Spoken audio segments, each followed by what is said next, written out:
લોકસાહિત્યકાર કીર્તિદાન ગઢવી જેને પીજીવીસીએલના સ્માર્ટ મીટરને લઈને એક નિવેદન આપ્યું અને નિવેદન આપતાની સાથે ચર્ચામાં આવ્યા. કીર્તિદાન ગઢવીના એ નિવેદનથી હવે ગુજરાતની અંદર અલગ અલગ જગ્યાઓ પરથી વિરોધ થઈ રહ્યો છે અને આ જ વિરોધની અંદર સૌરાષ્ટ્રની અંદરથી ફરી એક વખત વિરોધની આગ જાગી છે. નમસ્કાર, આપ જોઈ રહ્યા છો ન્યૂઝરૂમ ને આપની સાથે હું છું પ્રદીપ. ગુજરાતની અંદર છેલ્લા કેટલાક સમયથી સ્માર્ટ મીટરને લઈને સતત વિરોધ ચાલી રહ્યો છે.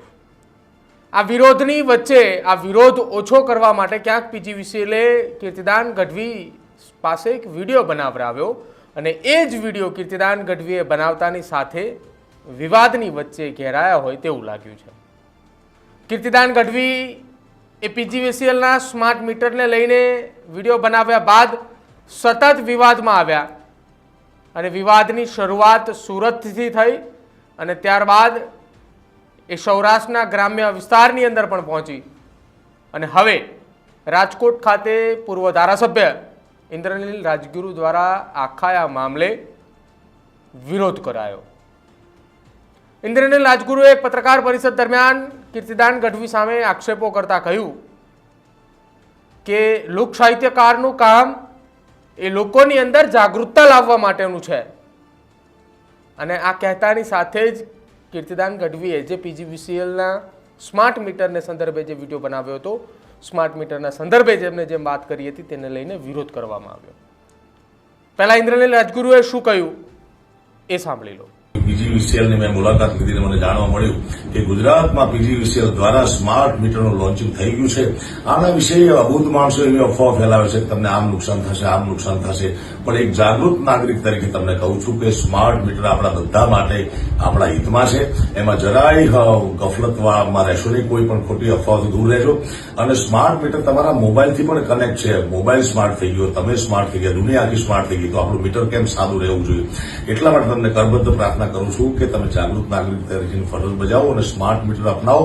કારણ કે એનું કનેક્શન તમને તમારા સીધા મોબાઈલમાં તમને જોવા મળશે. તમે કેટલા યુનિટ વપરાયા છે, કેટલો બિલ થાય, બધો હિસાબ તમે સાચો કરી શકશો.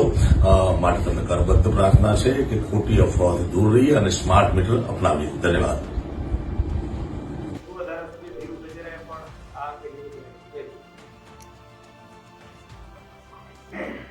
કોઈ પણ લોક સાહિત્યકાર છે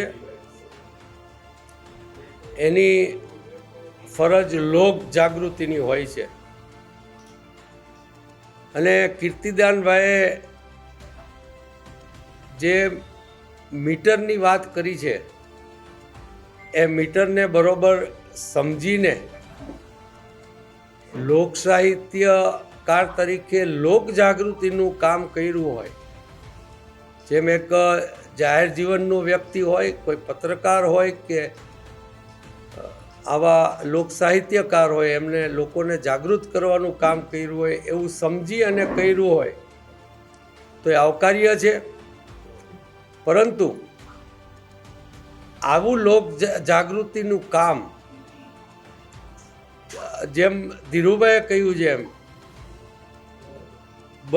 બરોડા, સુરત, રાજકોટ, મોરબી જેવા કાંડો બને છે, ખૂબ લોકો ગુજરી જાય છે, ત્યારે આ સાહિત્યકારો ક્યાં જતા રહેતા હોય છે. અને અનેક બાબતોએ સાહિત્યકારોએ જે સમાજની રીઢ ગણાય, એક સાધુ સંતો, એક જાહેર જીવનના લોકો, પત્રકારો અને આ સાહિત્યકારો એ જાહેર જીવનની રીઢ ગણાય અને જો એ સરકારને કાકલુદી કરવા માંડે લોકશાહીમાં તો મને લાગે છે કે સમાજની અધોગતિ થાય અને ગુજરાતને એ તરફ વાળવાનું કામ આ બીજેપીએ બધાને ડરાવીને કરાવી રહી છે. એ ખૂબ જ દુઃખદ છે. તો આ હતું ઇન્દ્રનીલ રાજગુરુનું નિવેદન, જેમાં તેમણે કહ્યું કે લોક સાહિત્યકારનું કામ એ લોકોને જાગૃત કરવાનું છે. જાહેર જીવનની અંદર રહેલા કોઈ પણ વ્યક્તિ હોય એમનું કામ એ માત્ર લોકોને જાગૃત કરવાનું છે, લોકોની સાથે રહેવાનું છે. અને સામે પક્ષે કીર્તિદાન ગઢવીને લઈને તેમણે આક્ષેપો કર્યા. જો કે કીર્તિદાન ગઢવીએ જ્યારથી પીજીવીસીએલના આ સ્માર્ટ મીટરને લઈને આ વિડીયો બનાવ્યો છે, જ્યારથી તેને સ્માર્ટ મીટરને લઈને જાહેરાત કરી છે, ત્યારથી સતત તેમનો વિરોધ થઈ રહ્યો છે. અને વિરોધને પગલે એ સુરત ખાતેથી પણ વિરોધ થયો. સૌરાષ્ટ્રના ગ્રામ્ય વિસ્તારની અંદર એ મહુવાના એક ખેડૂતે પણ તેમનો વિરોધ કર્યો અને હવે એ વિરોધ ઇન્દ્રનીલ રાજગુરુ દ્વારા પણ કરવામાં આવ્યો. એટલે કે સતત કીર્તિદાન ગઢવીનો વિરોધ એ માત્ર ને માત્ર તેમના સ્માર્ટ મીટરના નિવેદનને લઈને થઈ રહ્યો છે. કેમ કે એક લોકસાહિત્યકાર છે અને લોકસાહિત્યકાર જ્યારે આ પ્રકારની ચર્ચા કરે છે ત્યારે તેમણે વિચારવું જોઈએ કે લોકો એ શું ઈચ્છી રહ્યા છે, એ સ્માર્ટ મીટરના સમર્થનમાં છે કે વિરોધમાં છે. ત્યારબાદ તેમને ક્યાંક નિવેદન આપવું જોઈએ તેવું હવે તેમના વિરોધ બાદ લાગી રહ્યું છે. તમારું શું માનવું છે કીર્તિદાન ગઢવીના ચાલી રહેલા આ વિરોધને લઈને? એ ખાસ અમારા કમેન્ટ સેક્શનની અંદર જણાવજો. અને સ્માર્ટ મીટરને લઈને કીર્તિદાન ગઢવીએ જે નિવેદન આપ્યું છે એનું તમારું શું માનવું છે તે પણ અમારા કમેન્ટ સેક્શનની અંદર ખાસ જણાવજો. જોતા રહેજો ન્યૂઝરૂમ. નમસ્કાર.